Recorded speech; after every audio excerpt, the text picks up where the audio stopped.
Instead, I'd become the dependable one, the backup plan, the woman you call when the loan doesn't go through, when the babysitter cancels, when the turkey needs basting. Never the one you ask how she's really doing.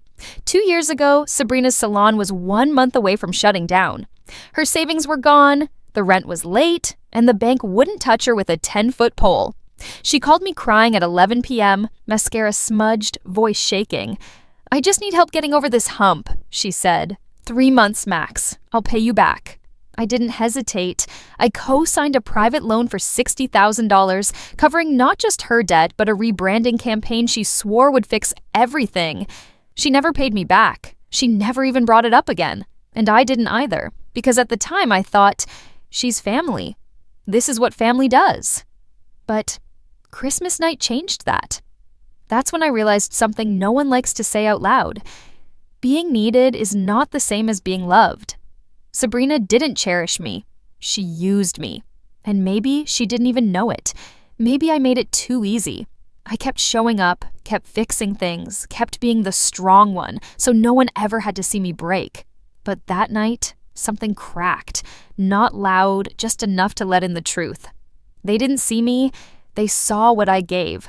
And I knew right then, I was done handing over pieces of myself to people who only showed up when they needed more. No speech, no revenge, just a shift. Quiet, clean, permanent. That was the beginning of the end, though none of them knew it yet. 2 weeks passed after Christmas. No calls, no texts, not even a, "Hey, thanks for dinner." Not that I expected one. Okay, maybe I did. Maybe some small, foolish part of me thought Sabrina would realize she crossed a line, that she'd call and say, "Hey, I was out of line, I'm sorry." But nothing. Silence. Until the email came. "Hey Shar, the salon lease is due and I'm short this month. Any chance you could help cover it and I'll pay you back once I get through Q1? Thanks, love you." That was it. No mention of Christmas. No acknowledgement of the joke she made in front of everyone. Just a casual ask for $3,200, like I was her personal ATM. And for the first time in years, I didn't respond. Not with a, "Sure, of course." Not with an excuse, just nothing. Because the old version of me, she would have jumped in, rearranged her budget, picked up freelance projects to cover the gap. She would have sent the money quietly, maybe even with a little holiday card, hoping that would buy her some dignity. But that version of me, she was gone.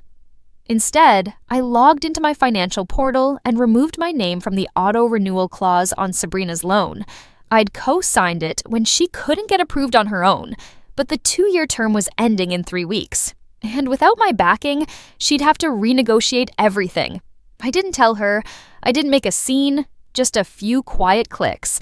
It felt terrifying and peaceful all at once, like standing on the edge of a cliff and realizing no one's pushing you, but no one's catching you either.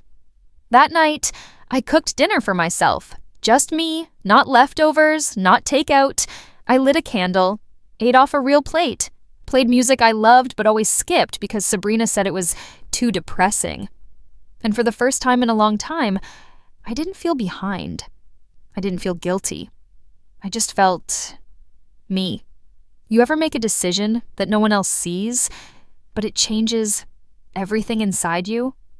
If you've ever had a moment like that, tell me in the comments. I think those quiet shifts are the loudest kind. By the end of that week, I had made another decision. I wasn't just stepping back, I was stepping out. No big announcement, no need to prove anything. Let them keep their inside jokes and group chats. Let them tell stories where I'm just a background character. I was writing a new one, and in this one, I wasn't invisible. It started with a text from my dad. Sabrina said, "You're letting her drown out there. That true?" No greeting, no "how are you?" Just straight to the guilt. I stared at the message for a full minute before locking my phone and sliding it face down on the kitchen counter. The truth? No. I wasn't letting her drown. I was finally stepping away from holding her above water while she pretended she didn't need saving. A few days later, my mom called. I didn't pick up. She left a voicemail. "I know your sister can be blunt, but she's family. Families help each other even when it's hard. It's funny how they always call it helping, never enabling. And somehow, it's never Sabrina's fault, just my lack of patience. Meanwhile, Sabrina was unraveling. Loudly. The salon's Instagram page went from filtered hair transformations and sponsored lashes to radio silence. Then came a post, a blurry selfie, red eyes, captioned, "Some people will watch you drown and call it growth. Love isn't conditional." Subtle. She was crashing and she wanted an audience. And suddenly, the very family that once laughed at her jokes about my single life was calling me cruel, heartless, ungrateful. They didn't know about the loan, about the $60,000 I co-signed, because I'd never told them, because I thought protecting Sabrina's image meant protecting the family. But now they were painting me as the villain in a story where I'd written every chapter in quiet ink. I thought about texting back, thought about explaining everything, but I didn't. Because here's the thing about truth, it doesn't need to beg. Instead, I opened my laptop, checked the notification from my financial portal. Auto renewal officially disabled. Loan responsibility transferred back to primary signer. I took a deep breath, closed the tab, and felt something in my chest loosen, like I was finally breathing my own air. That weekend, I took a walk past the salon. It was closed, lights off, a handwritten sign taped to the door. Temporarily closed, family emergency. I paused, not in satisfaction, not in spite, just stillness. I used to believe that if I just gave more time, money, energy, they'd eventually see me. Now I knew better. They didn't see me because they didn't need to, so I stopped showing up. And slowly, they started to feel the absence. The slander didn't start with words. It started with tone. Whispers in the family group chat, passive-aggressive Facebook posts, Aunt Linda resharing one of Sabrina's vague quotes about people who abandon you when you're no longer useful. I wasn't tagged, but I didn't have to be. Then came the text from a college friend I hadn't spoken to in years. "Hey, is everything okay? Just saw Sabrina's video. Looks intense." Video? I opened Instagram. There it was. Sabrina sitting in her car, eyes rimmed with tears, speaking softly to her phone camera. I know people think I'm strong, but even strong women break, especially when someone you trusted pulls support without warning, just walks away like you're nothing. And worse, their family. Tens of thousands of views, hundreds of comments. People called me heartless, a cold-blooded sister. Some even asked if I was jealous of her. I sat there staring at the screen, not angry, just hollow. I didn't want revenge. I didn't want to clap back, but I also wasn't going to let my silence be rewritten as cruelty. Still, I didn't say anything. Not to her, not online. What I did do was open my email. A week earlier, I'd reached out, quietly, to the owner of the building where Sabrina's salon had operated. He was looking to sell. Quickly, I submitted an offer. All cash. Accepted the next day. 2 weeks later, the lease was in my name. But I didn't reopen it as a salon. I transformed the space into something that mattered to me. A financial literacy and resource center for single mothers and low-income women. The kind of place I wish Mom had when we were little. The kind of place Sabrina never thought I had the heart or strength to build. The local paper did a small story on the launch. Nothing viral. Just a quiet piece about a former financier using her skills to give back. They even used a picture of me at the ribbon cutting, standing beside 3 women holding toddler hands and free budgeting kits. 2 days later, I got a message from someone I didn't expect. "You didn't have to go that far?" It was Sabrina. That's all she said. I didn't reply, because I hadn't gone far. I'd gone home, back to the part of myself I used to bury under expectations and guilt. And now I wasn't explaining myself anymore. I was building something. Quietly. And this time, it had nothing to do with being enough for anyone else. It's strange how peace arrives, not like fireworks, not with applause or fanfare, just quietly. It came to me on a Tuesday morning, 2 weeks after the center opened. I was sitting by the front window sipping coffee, watching a young mom in a purple hoodie walk in with a baby on her hip and hope in her eyes. She looked tired. like she'd been holding the world on one shoulder and doubt on the other.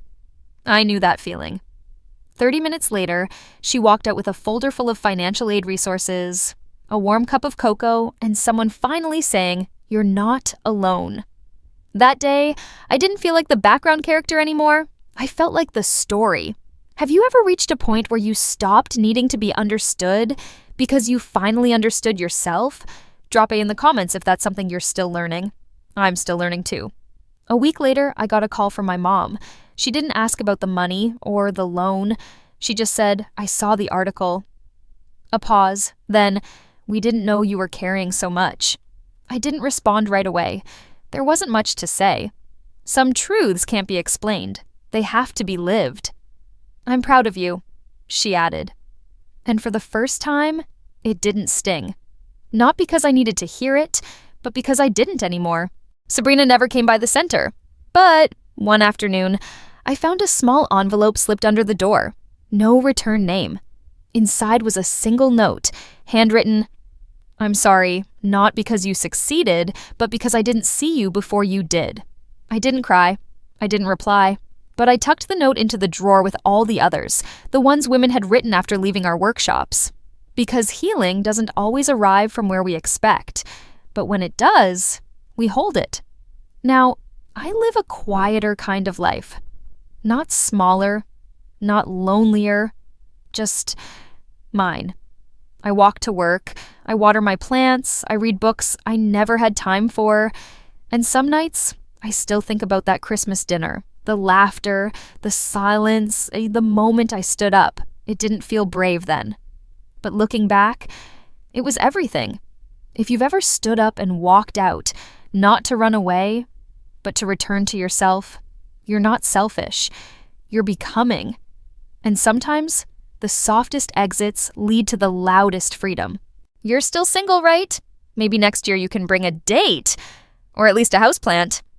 That's what my sister Sabrina said, as she raised her wine glass and looked right at me. Everyone at the table laughed. Even my dad chuckled like it was harmless fun. But I just smiled, stood up, and went to refill the gravy. Because when you've been invisible long enough, even an insult feels like attention. Hi, I'm Charlotte. New mom, I'm 9 years old. Financial analyst, still single. Apparently my defining trait at every family event. Christmas dinner had always been my favorite. Until this one. I had spent the whole day roasting the turkey, setting the table with my mom's old china, lighting the vanilla and pine candles that everyone loved. I even made Sabrina's favorite side dish, honey glazed carrots, because I thought maybe, just maybe, this year would feel like family again. It didn't. Sabrina showed up an hour late in a glittery green dress that screamed influencer energy. She walked in like she owned the house, even though she hadn't lifted a finger to help decorate, cook, or clean. I brought wine, she said with a smirk, handing over a half-open bottle like it was a peace offering. Hope it's not too dry, like your dating life. I froze for half a second, but only half. See, this isn't new. My sister has always had a gift for making people laugh at my expense, and somehow, everyone lets her. My parents call it just teasing. My uncle says she's just blunt. But I know better. Sabrina has always needed to be the star of the room, and I've always been the safe one to dim. What no one at that table knew, what no one ever asks, is that 2 years ago when Sabrina's salon almost went under, I'm the one who saved it. Not with advice, not with encouragement, with $60,000 from my own emergency fund. She didn't qualify for a loan, but I did, and I signed. No one knew because I never told them. Because love, I thought, was quiet. It didn't need credit. Until that dinner. Until I saw the way my mom giggled when Sabrina called me too intense to date. The way my dad looked down at his plate, not defending me. The way I laughed along. Because what else could I do? I poured the gravy. I passed the bread. I kept smiling. But something shifted in me that night. Something small, quiet, unmistakable. And by the time dessert was served, I had already decided that would be the last time I let them laugh at my life while living off my sacrifices. I didn't sleep that night. I lay in bed staring at the ceiling, replaying every laugh, every eye roll, every time Sabrina looked at me like I was some tragic joke in a Hallmark movie. And what hit me hardest wasn't even her words. It was how natural it all felt to everyone else, like I was just background noise. Have you ever been in a room full of people you love and still felt like you were fading out of focus? Let me know in the comments if that's ever happened to you, because I swear it's the loneliest kind of silence. The next morning, I made coffee and stood by the window, watching my neighbor's kids build a crooked snowman. Their laughter echoed across the yard, sharp and sweet. I used to imagine that would be me one day. Kids running around, a partner helping me untangle Christmas lights, warmth that wasn't forced.